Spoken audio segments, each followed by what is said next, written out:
Two escaped inmates, now back behind bars, face more jail time, while a visitor from Australia faces a painful recovery after getting caught in the middle of their run from the law. Kamaka Villegas and Keikoa Aspera were caught in Waimanalo yesterday after escaping from Waiava Correctional Facility on Tuesday night. Police believe they're responsible for a robbery that left Giselle D'Souza bloodied and bruised.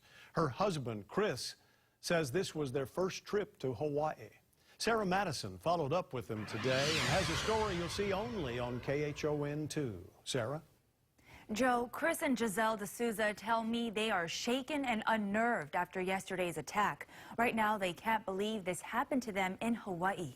He didn't have to hit me. I mean, if he was interested in my bag, or it was not that he needed to hit me to, to rob me. A few dollars can't take them too far, so, and bashing someone doesn't get you anywhere.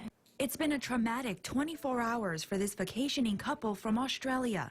Giselle D'Souza suffers from a fractured eye socket and jaw. Her front teeth have been pushed in, and she now needs emergency surgery. Do you know how many times he hit you? About, I would say about 2 or 3 times in my left eye and about 2 or 3 times in my jaw. D'Souza says when she went to the restroom at Kailua Beach, she saw the suspect standing outside, but didn't think much of it. Then that same man was standing by the door, waiting for D'Souza. And immediately he started, with a closed fist, he started hitting me in my eye. And then after that, he hit me in my jaw, about a couple of punches in my eye and a couple of punches in my jaw. Police say Kamaka Villegas and Keikoa Aspera were the ones involved in the robbery. They are also 2 of the 3 escapees from Waiava Correctional Facility.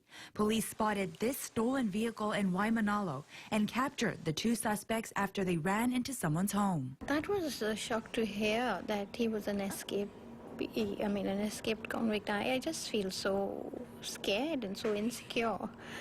And there are these people out there. You hit the lady? Why'd you hit the lady? Stupidity. Thank you guys. No, thank you guys. What's that? Stupidity. Want to say anything to the lady you hit?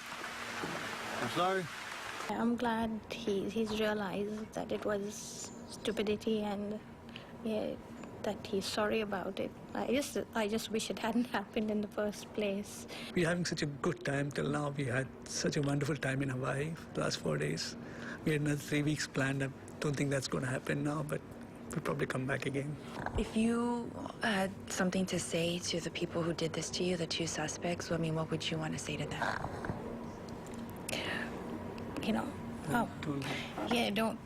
You're not going to get anything out of it. You're not going to get far. There's no point in doing this to anyone because you're going to get caught. The Department of Public Safety says they have not received any new information about the 3rd escapee who is still missing. If you have any information on where Brian Aquino is, you are asked to call police. Sarah Madison, KHON2 News. We've been pressing the Department of Public Safety for answers about the escape. Today, the director sat down and spoke with us. Nolan Ispinda believes the 3 men walked out of Waiava Correctional Facility because shreds of clothing were found along the fence. Ispinda says they'll have to look more into the escape, but says they could have handled the situation differently. There's a lot about our process that has to be reviewed and is being reviewed. And in broad strokes, notifying the public sooner rather than later is the best policy, and we're going to take every opportunity to make sure that's the case in the future. In this particular case, we obviously did not notify the public sooner rather than later, and we acknowledge that, and that's our position on the situation. We can always have room for improvement, and we intend to do a better job. Ispinda says while the 3 men made a bad decision by escaping, he stressed that Waiava is a minimum security facility. What? So we're to say, oh, well, they'll only punch us in the face, not shoot or stab us?